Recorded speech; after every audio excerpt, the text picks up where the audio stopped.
आज की जो हमारी रेसिपी है वो बहुत रिक्वेस्ट के बाद मैं डाल रही हूँ, यानी मुझे बहुत लोगों ने रिक्वेस्ट करी हुई है, तो इसीलिए मैं आज आपके लिए लेकर आई हूँ भाजाने चकली की रेसिपी, जिसका आज हम भाजाना बनाएंगे। चकली हम कल बनाएंगे, तो आप चैनल के साथ बने रहिए, उसे सब्सक्राइब कीजिए, नोटिफिकेशन बेल दबाइए, क्योंकि कल मेरा चकली का वीडियो जैसे ही अपलोड होगा आपको फिर नोटिफिकेशन आ जाएगी। तो सबसे पहले यहाँ पे देखिए, एक कढ़ाई में मैंने ले लिए है चावल। ये मोटे वाले चावल होते हैं। आप जब जाओगे ना किसी भी किराना की दुकान में, तो आप पूछ सकते हैं भाजानी वाले चावल या तो मोटे वाले चावल। उसके बाद में यहाँ मैंने ले ली है चना दाल। इसका सारा डिस्क्रिप्शन इसका सारा जो इंग्रेडिएंट का लिस्ट है वो डिस्क्रिप्शन बॉक्स में डाल दी है। तो आपको पूरे कितने किलो का क्या है वो सारा डिस्क्रिप्शन में मिल जाएगा। स्क्रीन पे भी वैसे आपको दिखाई दे ही रहा होगा। अब यहाँ पे एक जगह पे मैं चावल भून रही हूँ और एक जगह पे चना दाल भून रही हूँ। हमें इस बात का ध्यान रखना है कि हमें जो दाल है, चावल है, उसे उतना ही भूनना है जिसमें ना वो थोड़े से लाल लाल दिखाई दे, ब्राउन की ओर हमें नहीं जाना है। ये इंपॉर्टेंट टिप है। हल्का लाल होने तक हमें उसे भूनना है, ज्यादा हम ब्राउन नहीं करेंगे इसे। ऐसे ही हम भून के इसे एक बर्तन में निकाल लेंगे। अब देखिए, जो चावल है ये भी हमने भून लिए है, इसे भी बर्तन में निकाल लेंगे। ये 1 किलो चावल थे जिसे हमने भून लिया है, और 1 किलो हमें भूनने हैं। तो मैंने क्या किया, 2 किलो चावल को आधा आधा बैच में डिवाइड किया। यहाँ मैंने ले लिया है उड़द की दाल, जिसे भी हम अच्छे से भून लेंगे। तो यहाँ पे मैं और आई दोनों काम कर रहे हैं, और कभी मैं चावल भून रही हूँ, कभी आई चावल भूनेगी। तो अब देखो, हम दोनों ही यहाँ पे काम पे लगे हुए हैं। अब मेरा ये हॉट सेलिंग आइटम है, और जो लोगों तक मैं पहुंचती हूँ उसके लिए जो मैं मार्केटिंग करती हूँ। अगर आपको उस पर वीडियोस देखने हैं तो मुझे कमेंट करके ज़रूर लिखिए। मेरा एक मार्केटिंग वाला वीडियो ऑलरेडी अपलोडेड है चैनल पे, आप वो चेक कर सकते हैं। लेकिन अगर आपको और भी ऐसे वीडियोस देखने हैं तो मुझे लिखकर ज़रूर बताइए। आप जितने ज़्यादा कमेंट्स करोगे उससे मुझे समझ में आएगा कि आपको क्या देखना और पसंद है, तो मैं वैसे रेसिपीज़ आपके लिए लेकर आऊँगी।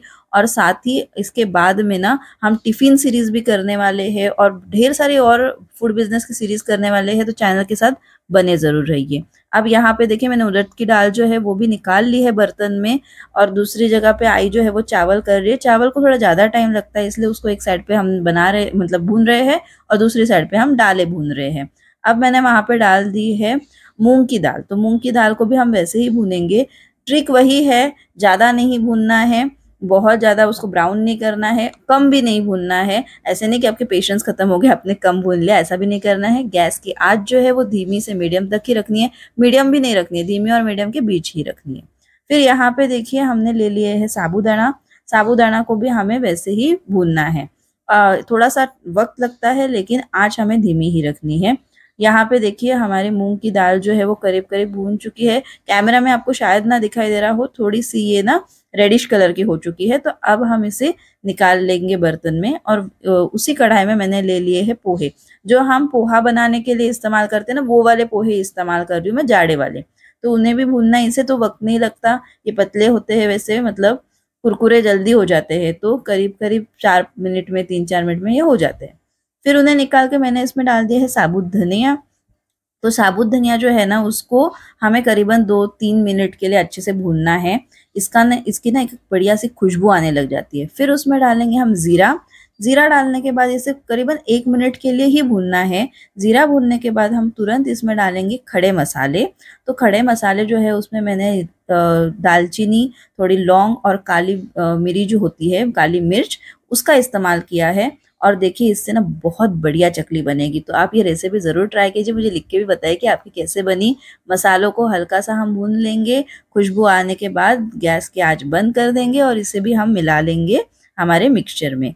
ये पूरा जो मिक्सचर हमने बनाया है, इससे 4 किलो हमारी भाजानी बन के तैयार होने वाली है। तो इसे मैं एकदम अच्छे से मिक्स करूंगी, इसे ठंडा करूंगी, और फिर इसे लेकर जाऊंगी मैं चक्की में, जहाँ से मैं पिसवा कर इसे लेकर आऊंगी। तो ये जो तरीका है वो आप भी इस्तेमाल कीजिए। ये रेसिपी बहुत अच्छी है, और ट्राई करने के बाद मुझे ज़रूर बताइए। आगे देखिए लागत कैसी है। अब मैं यहाँ पे आपको बता रही हूँ कि हमारी आज की लागत क्या रही। तो जो भाजानी हमने बनाई, यानी चकली बनाने के लिए जो आटा हमने बनाया, उसके लिए हमने क्या क्या इस्तेमाल किया है वो मैंने सब लिस्ट यहाँ पे लगा ली है। देखिए, चावल, चना दाल, उड़द दाल, मूंग की दाल, साबूदाना, जाड़ा पोहा, ये सब मैंने यहाँ पे लिख लिया है। इसकी जो कॉस्टिंग है वो मैंने यहाँ पे निकाली है। अब सबसे इम्पोर्टेंट चीज़ ये है कि आज मैंने जिस क्वांटिटी में आपको दिखाया है, उससे आपके 4 किलो बन के रेडी होने वाले हैं। यानी जो चकली का आटा बनने वाला है वो बनने वाला है 4 किलो। तो 4 किलो के लिए हमने ये सारी चीज़ें इस तरह से इस्तेमाल करी है। मसाले में मैंने ना जो जीरा होता है और साबुत धनिया होता है वो उसमें पकड़ा हुआ है, और साथ ही जो हमने खड़े मसाले इस्तेमाल किए वो भी मैंने उसमें पकड़े हैं। तो ये उसका है। गैस का मैंने अलग से लगाया है। अभी गैस का कैसे है ना, मैं आपको बताती हूँ, क्योंकि मुझे इस पे कमेंट्स आते हैं।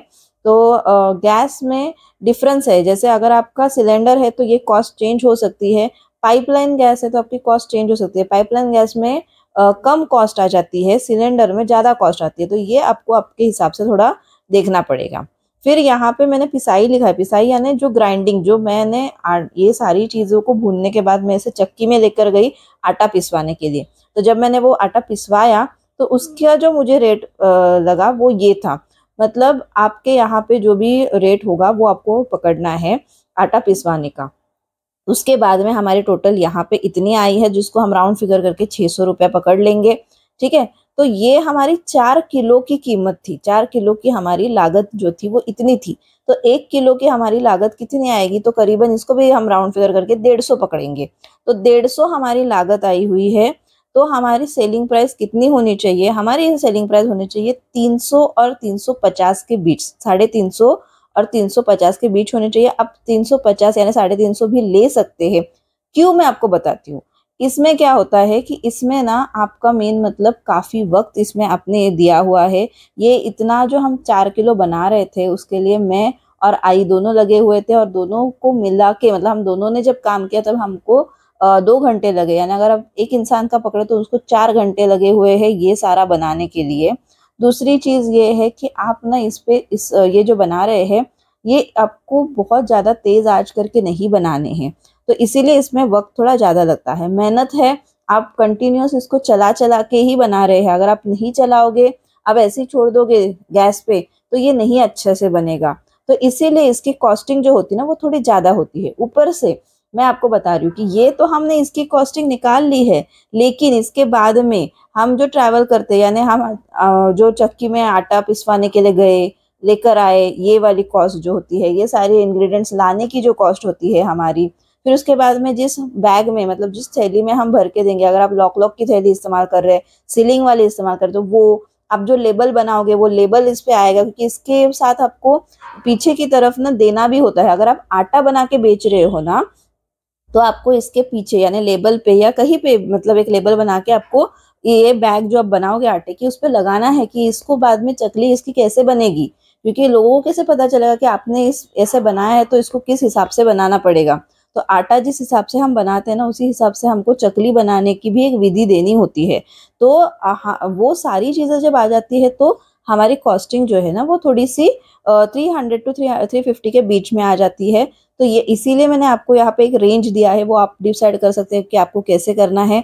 यहाँ पे मैंने देखिए कहीं पे भी लेबर कॉस्ट नहीं पकड़ी है। अगर आप लेबर लगा के यानी आपके घर में कोई हेल्पिंग हैंड है जो आपके लिए ये काम कर रहे हैं, तो उनकी कॉस्ट भी आ जाएगी, वो मैंने नहीं पकड़ी हुई है। ये हम समझ रहे हैं फिलहाल के लिए कि ये हम ही बना रहे हैं और हम ही बेच रहे हैं, तो यहाँ पे मैंने लेबर कॉस्ट नहीं लगाई। लेकिन हम अगर इतनी मेहनत कर रहे हैं तो हमें भी तो इसके पैसे मिलने चाहिए ना, वरना क्या फ़ायदा इतनी मेहनत करने का। तो इसीलिए मैंने देखिए आपको एकदम सटीक तरीके से सब कुछ दिया हुआ है। इसका आप स्क्रीनशॉट ले लीजिए और ये आपके काम आएगा। और कल के वीडियो में मैं आपको बताऊंगी कि हम इसकी चकली कैसे बनाएंगे। तो मैं आपको प्रॉपर विधि दे रही हूँ चकली बनाने की, जो कि आएगी कल के वीडियो में। तो इसके लिए चैनल को सब्सक्राइब कीजिए, साथ ही नोटिफिकेशन बेल भी दबाइए ताकि मेरा कल का वीडियो आते ही आपको नोटिफिकेशन आ जाएगा। Thank you.